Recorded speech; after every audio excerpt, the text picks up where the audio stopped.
Hello, everyone, and welcome to another episode of Domi-Fi. Today, we're talking about Spider-Man. This is a part one of three-part series. I'm going to break down each trilogy attempt for the different Spider-Man actors and kind of let you know my thoughts on them, my favorite ones. But yeah, let's sling right into it, right?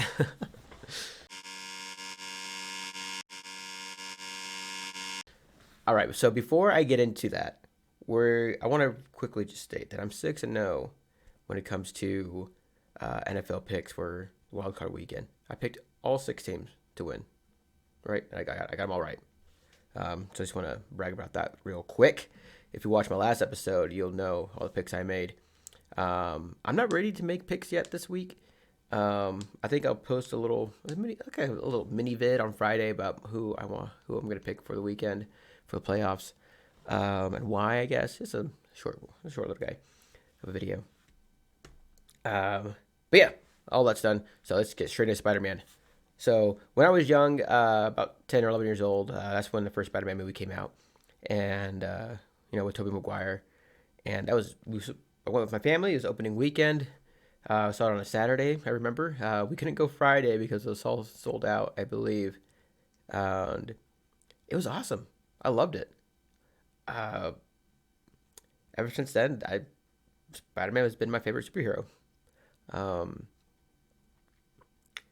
but yeah, so that movie was really good. It kind of set the groundwork to show what works for a good superhero movie.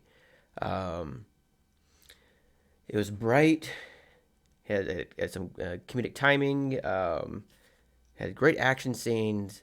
Um, it wasn't overly reliant on CGI, so like they did as much as they could practically, and it looks good. It still holds pretty well today. I mean, some of the CGI stuff doesn't, it's age, it's kind of old, but back then it looked really good, and I think still looks all right today. Um, so that movie, I do believe X-Men came out before Spider-Man did, but I believe Spider-Man really showed that we can make superhero movies. Yeah, we had some duds like the first Hulk movie with Eric Bana. Sorry, Eric Bana, but it wasn't a good movie. I'm sorry. It was trash, big trash. But then Spider-Man 2. I'll tell you right now, Spider-Man 2 is arguably still maybe my favorite Spider-Man movie. Um, but definitely for the longest time, it's been my favorite. I think they really kind of just honed in on what they were trying to do. Doc Ock was a great character, great scenes, like what they were able to accomplish with like his tentacles, his arms, like those were all puppets.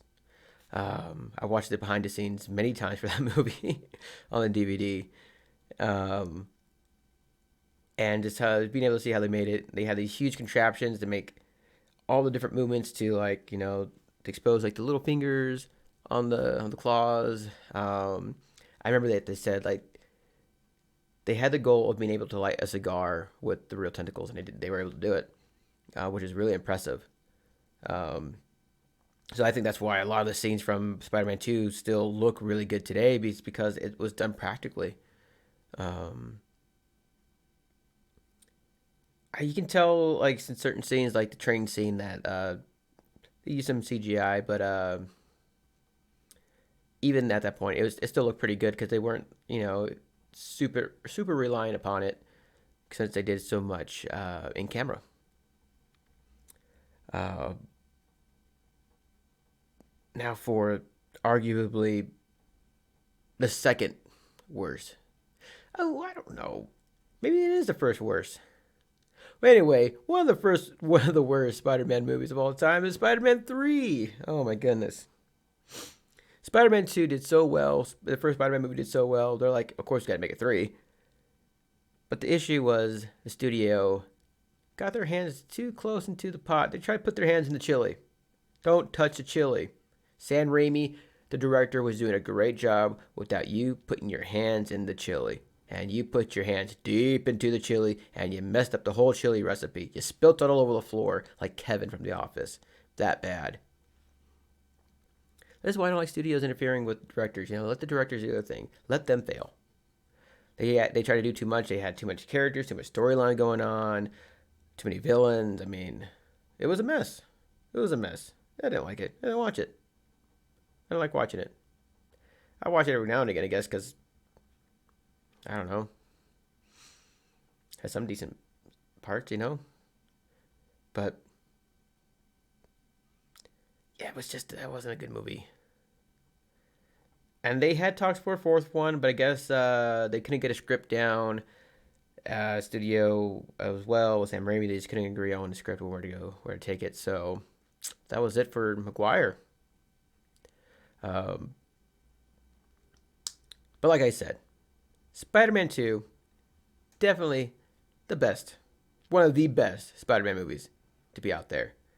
Now, how do I see Tobey Maguire as Spider-Man? Since I think he was a pretty good Spider-Man. Though, of course, he was my first Spider-Man, my first. So, of course, I have a soft spot for Maguire. Um, they definitely cast him too old I mean, he did not look like a high school student. He didn't. But, of course, a lot of high school movies cast, a lot of adults. But, once he got him out of high school, it didn't matter. Like, oh, he's in college, whatever. It doesn't matter what he looks like, how old he is, right? Um, but I think being the first major on-screen Spider-Man, he did a great job. He was an awkward Peter. What's going on here? What happened? All right, we're good. Battery power. Sorry. Ooh, let's cut that out. As I was saying, he made for a good. He was an awkward Peter Parker. He was a decent Spider-Man. I think one of the big things was that he wasn't youthful enough. That they casted him a little too old, and that I think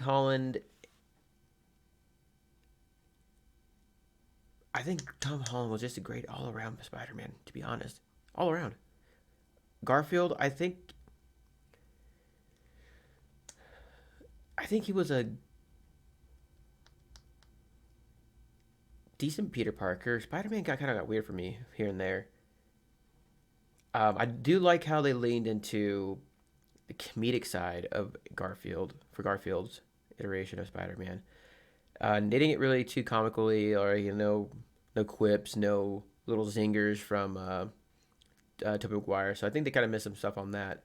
Um, Maybe they made him a little too whiny at times. Made him a little, especially the emo phase, that wasn't good. But kudos to you, Maguire, for just sticking with that and just leaning full into that emo thing. It was weird. Nobody liked it. Everyone made fun of it. I'm sure you haven't lived that down yet. Um, it's great. It makes for great memes. But other than that, I mean, because of Spider-Man 3, I think Tobey Maguire is not the best Spider-Man to have come out yet, to have played him, but definitely a very important Spider-Man, as he set the groundwork to what Spider-Man should be like, or could look like. So, forever Tobey Maguire will be in my heart as one of my favorite Spider-Man out there, and Spider-Man 2, of course, will forever be number one or two for me for Spider-Man movies. Um, yeah, I think that's all I got for today until I talk about Andrew Garfield Spider-Man movies, or I can just get into it right now. Screw it. I said 3-part series, didn't I? Yep, gotta wait. Oh my goodness, I'm a mess. Oh man. Anyway, I'm going to show you all of this because this is how I think, how I am. I just get lost in my head sometimes. That's all. But yeah, so that's all I have for today. Love Tobey Maguire's Spider-Man. Love Spider-Man 2. Spider-Man 3 was trash. Eddie Brock Venom was trash. Big trash. Hobgoblin, Also trash. All of it was trash. Most of it was trash. Sandman actually was not trash. That's actually probably the best part of it. The effects for the Sandman was amazingly good in Spider-Man 3. So, Sam Raimi, I can't remember the actor's name who played Sandman. You guys get a pass. Spider-Man 3. You guys made Spider-Man 3 good. Or that was the best part of Spider-Man 3. Other than that, the rest of the movie was trash. Sorry, I forgot your name actor who played Sandman. I'm sorry. I should have looked it up before this. Big apologies. But like I said, you guys were the best. You were the best part of Spider-Man 3. Just know that from the bottom of my heart. But yeah, so next episode, I will be talking about the Andrew Garfield movies. I have lots to say about those because there's lots to say. But anyway, thanks for watching. I hope to see you guys all next week. And again, on Friday, I will post a mini video telling you my NFL predictions because that's important now. Now that I'm like perfect for calling the wild card, games, I'm on a hot streak right now. I'm up with meet some guys at work. We kind of bet on it a little bit, and I'm in first place because nobody else is close. Oh, there's two guys who are close who are 5-1, and two other people who are 4-2. So they're kind of close. So they still have a chance. There's one guy who's 3-3, and if I just royally screw up this next 4 games and he gets all 4, then hey, it's close. But as of right now, I'm number 1. Maybe I should be a NFL football analysis dude. Go work for like NFL Network or something. I don't know. That's probably too much. I stutter a lot. I get lost in my words. I bunch my words together. Doesn't sound like a good idea. But I'm doing a podcast, so there's that. Maybe I'm getting my practice in. Maybe I can someday. But anyway, I'm just rambling on. But thank you for joining. I hope you guys have a wonderful week. And I will see you guys Friday for my NFL picks. And again, next week, Wednesday, for Spider-Man 2 talk. Or not Spider-Man 2. Spider-Man Andrew Garfield talk. Part 2. Yeah, you know what I mean. All right. Catch you guys later. Have a good one.